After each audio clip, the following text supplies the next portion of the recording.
En ce lieu, je vois la shékinah. En ce lieu, je vois la shékinah. En ce lieu,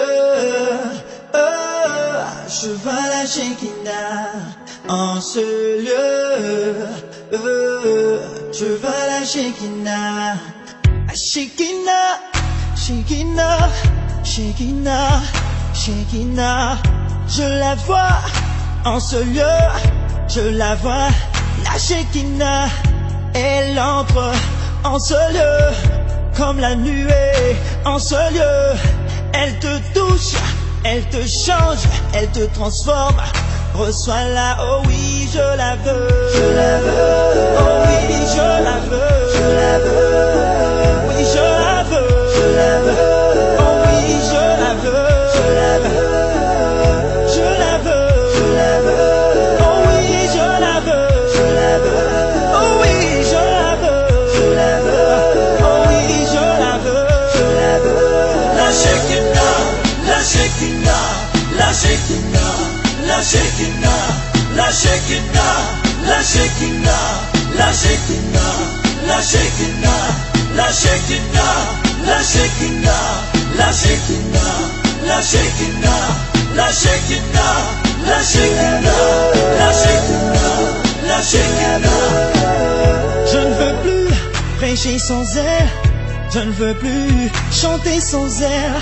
Je ne veux plus prophétiser sans elle. Je ne veux plus souffler sans elle. Je ne veux plus respirer sans elle. Je ne veux plus penser sans elle. Je ne veux plus marcher sans elle. Je ne me vois pas vivre sans elle. Je la veux. Je la veux. Oh oui, je la veux. Je la veux. Je la veux.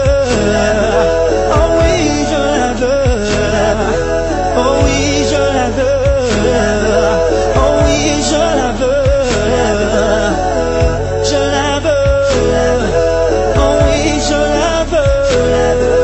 La shékinah, la shékinah, la shékinah, la shékinah, la shékinah, la shékinah, la shékinah, la shékinah, la shékinah, la shékinah, la shékinah.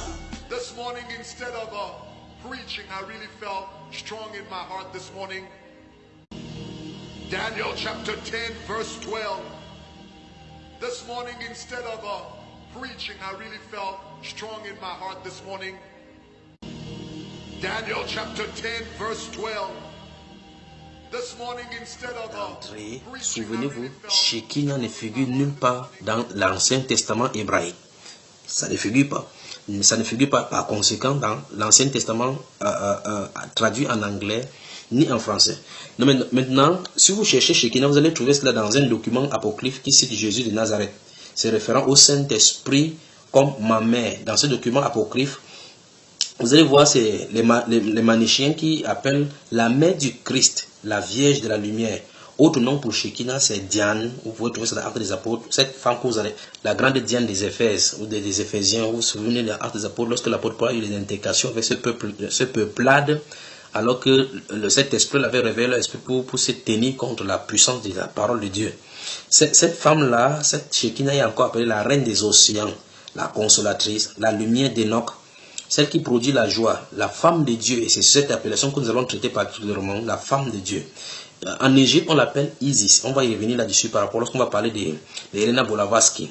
Là, dans son livre Isis, on verse ça en anglais, ou la révélation d'Isis, qui est Isis. On l'appelle encore Ishtar des étoiles, c'est-à-dire la reine du ciel. Vous connaissez bien dans Jérémie chapitre 17 qui est ce qu'on appelle la reine du ciel. On appelle encore, dans d'autres fréquentations, la fiancée ou bien Akera, la lumière avec laquelle l'inconnaissable s'est marié à l'aube de la création. On l'appelle encore Athéna, la vierge, la femme vierge des Zeus. Donc, bien aimé, la Bible l'appelle, si vous avez lu Apocalypse chapitre 17, c'est cette femme-là qui est derrière la religion à mystère. La religion à mystère appelée mystère Babylone, la grande, la mère de toutes les abominations de la terre. Donc, Jésus-Christ, d'après ce document apocryphe des manichéens, Jésus-Christ a dit là-bas que le Saint-Esprit est sa mère. c'est quel Jésus-Christ dont il parle? Ce n'est pas le Jésus-Christ de la Bible. Donc vous tous qui chantez shékinah, et comme la musique vous trimballe, vous malaxe, vous dansez, vous ne voulez pas savoir d'où ça vient. Vous dites, qu'est-ce que vous dites shékinah? Vous dites, c'est la gloire de Dieu. Vous dites, Jéhovah, on dit, c'est le Dieu de la Bible. Non, non, Jéhovah n'est pas le Dieu de la Bible. Shékinah n'est pas le Saint-Esprit, ce n'est pas la gloire. Non, non, non, non, non. Et shékinah n'est pas un mot masculin, mais c'est un mot féminin. Donc, finalement, on comprend donc que shékinah tire son origine de la Kabbale juive, le mysticisme, le culte ou le tamul juif. D'après ces gnostiques, shékinah est la femme de Dieu. J'ai dit qu'on devait revenir sur cette appellation, c'est la femme de Dieu. Donc, quand Jéhovah et shékinah s'unissent, alors la gloire est relâchée. Écoutez très bien. Souvenez-vous, c'est pour ça qu'il dit que cet enseignement fait suite à l'enseignement de Jéhovah. Donc, d'après la Kabbale juive et les Talmuds, quand Jéhovah et shékinah s'unissent, alors la gloire est relâchée. Elle est liée directement à ce qu'on appelle en grec la sophia, la sagesse. Le livre de la illustré au témoin de Jéhovah, vous voyez très bien que c'est directement lié. Tout Jéhovah et shékinah sont liés à la pyramide d'Égypte et au culte égyptien, donc des démons. Donc, dans le Coran également, on trouve shékinah mentionné. Si vous prenez le Coran, c'est mentionné 6 fois dans le Coran. Dans les sourates 2, 9 et 48, vous allez trouver là-bas shékinah. Permettez-moi de prendre le Coran. Je vais lire particulièrement dans la sourate 9. Je vais lire dans la sourate 9. Permettez-moi de trouver dans mon Coran là. Je lis dans la sourate 9. Sourate 9. Prenez, si vous avez le Coran de toute façon. Je vous ai dit, c'est mon shékinah. C'est pour ça que vous allez voir que ça s'est retrouvé du côté. C'est un démon qui marche partout. Ça s'est retrouvé du côté du Moyen-Orient. Et effectivement, comme Mohammed ne connaissait rien de ces écritures, nous allons revenir dans le cadre de l'enseignement des musulmans. Nous allons brosser le Coran également. Donc, dans Sourate chapitre 9, verset 26, puis le verset 40, nous allons voir que shékinah y est mentionné. Sourate chapitre 9, je lis le verset 26, puis le verset 40. Donc, dans ce Sourate chapitre 9, verset 26, il dit, puis Allah fit descendre sa quiétude. Vous avez remarqué que dans le Coran, le mot qui est traduit par quiétude, on a mis entre parenthèses sakina. C'est écrit, puis Allah fit descendre sa quiétude, sakina, entre parenthèses sakina, sur son messager et sur les croyants. Il fit descendre des troupes que vous ne voyez pas et châtia ceux qui ont mécru. Telle est la rétribution des mécréants. Vous voyez effectivement que c'est écrit là-bas sakina dans la traduction. Maintenant, dans le verset 40, même chose qui est écrit. Dans le verset 40, il dit, si vous ne lui portez pas secours, Dieu l'a secouru. Lorsque ceux qui avaient mécru l'avaient banni, deuxième de deux, quand ils étaient dans la grotte et qu'il disait à son compagnon, ne t'afflige pas car Allah est avec nous. Allah fit alors descendre sur lui sa sérénité. C'est encore écrit là-bas sakina et le soutien des soldats que vous ne voyez pas. Et il abaissa ainsi la parole des mécréants, tandis que la parole de Allah est le dessus et Allah est puissant et sage. Donc le mot sakina intervient dans le Coran. C'est pour vous montrer effectivement l'origine de ces choses, de ces livres-là. Nous allons y revenir lorsque nous allons brosser les enseignements coraniques tels que le Seigneur Jésus-Christ le veut pour délivrer ceux des peuples musulmans, ceux qui sont destinés au salut là-bas, de ce côté-là. Donc, c'est shékinah, c'est ainsi que la première fille à qui on a attribué le nom dans l'histoire est Sakina, effectivement. Sakina bin Hussein, la jeune fille de Hussein ibn Ali. Par exemple, chez les Machéniens, chez les Mandéens, c'est au pluriel. Le nom Sakina est au pluriel. Dans la Kabbale juive, comme j'ai mentionné tout à l'heure, le Talmud et autres, Shékinah désigne une déesse. Shékinah désigne une déesse. On essaie alors de coller cela tantôt à la présence de Dieu, c'est-à-dire la colonne de nuée, comme dans Exode, Nombre et Deutéronome, comme nous voyons dans Exode. Nous allons revenir maintenant dans la Bible et voir ces mots. Pourquoi les gens, les biblistes et les pentecôtistes de cette époque ont commencé à croire que Shékinah était la gloire de Dieu.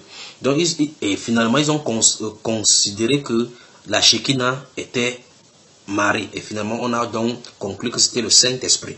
Alors que dans certains cultes, on voit effectivement que cela est référé à Vénus et Adonis, qui est mort dans le jardin, puis Ishtar et Tammuz. C'est pour ça que vous voyez que dans la religion catholique, il y a toujours cette culte mère et enfant. Nous allons revenir, si Dieu le permet, dans le culte mère et enfant. Donc, en clair, selon le Talmud, selon la Kabbale juive, cette entité appelée shékinah, c'est un esprit féminin qui prend différentes formes selon qu'on se trouve dans une culture. Isis dans une autre, Ishtar, reine du ciel, Adonis, Akira la fiancée, Ishtar, Lumée d'Enoch, reine des océans, Vénus, Athéna. C'est terrible, c'est terrible. C'est la métamorphose. Et dans la religion claire qui manifeste ça, c'est son incrédulité par rapport à la parole, elle est appelée aujourd'hui Marie. C'est pour ça que vous allez voir dans ces écrits-là, lorsqu'il parle du Saint-Esprit, vous avez comme l'impression que c'est du même Saint-Esprit dont la Bible parle, si on veut parler de la shékinah. Maintenant, ouvrons le livre des... le mot qui est appelé shékinah, que les gens pensent que c'est shékinah dans la Bible. Commençons dans le livre de Genèse. Je vais lire 2 livres. Dans Genèse, chapitre 9, ou bien, allons dans Exode, chapitre 40 d'abord. Exode, chapitre 40, le verset 35. Si vous lisez dans la version anglaise, vous allez voir, le mot là-bas c'est rested. Exode chapitre 40. Exode chapitre 40. Bien aimé, ne vous inquiétez pas, je ne vous garderai pas trop aujourd'hui. Je vais vous glisser afin que vous-même vous fassiez votre propre recherche. Exode chapitre 40, verset 35. La Bible dit, Moïse ne pouvait pas entrer dans la tente d'assignation parce que la nuit restait dessus et que la gloire de l'Éternel remplissait le tabernacle. Vous voyez, le mot qui est écrit en français, c'est restait, en hébreu, c'est shakan. Si vous lisez Genèse chapitre 9, verset 27, puis Genèse chapitre 14, verset 13, ce même mot y est écrit tantôt par demeurer ou bien habiter. Dans le psaume 37, verset 3, le mot est également rendu par demeurer. Mais pourtant, vous voyez effectivement que dans ce verset 35, nous voyons exactement la nuit restait au-dessus et que la gloire de l'Éternel remplissait le tabernacle. Vous remarquez bien la traduction du mot de la gloire qui est écrit par la gloire de l'Éternel. La gloire en hébreu, ça ne veut pas dire shékinah. Mais pourtant, c'est le mot shakan, rester, qui est en anglais, traduit en anglais rested on the top, qui est rendu exactement ici par shakan, qui n'a rien à voir avec shékinah. Vous voyez donc que le mot shakan en hébreu veut dire habiter, demeurer, rester. Ça ne veut pas dire gloire. Or, ce que les gens chantent, c'est que shékinah, c'est la gloire de Dieu. Vous prenez également Jérémie chapitre 13, chapitre 33, verset 16, c'est le même mot qui est écrit en hébreu. Dans Deutéronome 32, Deutéronome chapitre 33, verset 28, c'est le même mot. Et dans Juge chapitre 5, verset 17. Donc, en aucun cas dans la Bible, ce n'est écrit nulle part que Shekinah est la gloire de Dieu. Où est-ce que tout ceci nous conduit, me direz-vous? Pourquoi est-ce important de faire ceci ou cela, d'examiner toutes ces choses? En fait, si vous utilisez déjà les termes Jéhovah et Shekinah, même étant sincère, sachez que vous avez été séduit et vous servez les dieux de ce monde déchu, ce qu'on appelle les dieux des nuages. Souvenez-vous d'Alice Bailey. Alice Bailey, c'est cette femme qui a écrit particulièrement le livre intitulé The Coming of Jesus Christ, ou le retour de Christ. Donc son livre est intitulé, l'un de ses livres, le volume est intitulé Le retour de Christ, où elle est en train de démontrer, puis souvenez-vous, elle est une prophétesse et elle déclare que c'est un esprit qui est en train de lui communiquer le message. Elle déclare clairement comment ils vont infester les églises et amener les églises à avoir le concept de New Age pour comprendre le Dieu en soi et afin que chacun révèle le Dieu en lui.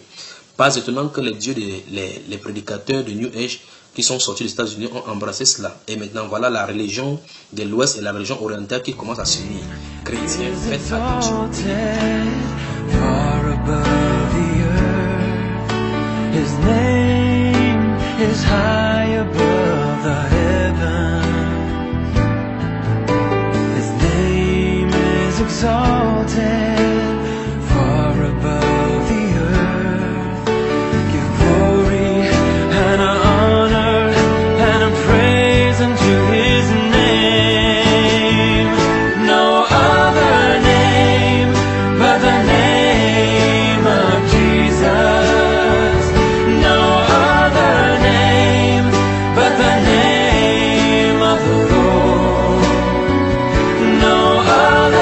Name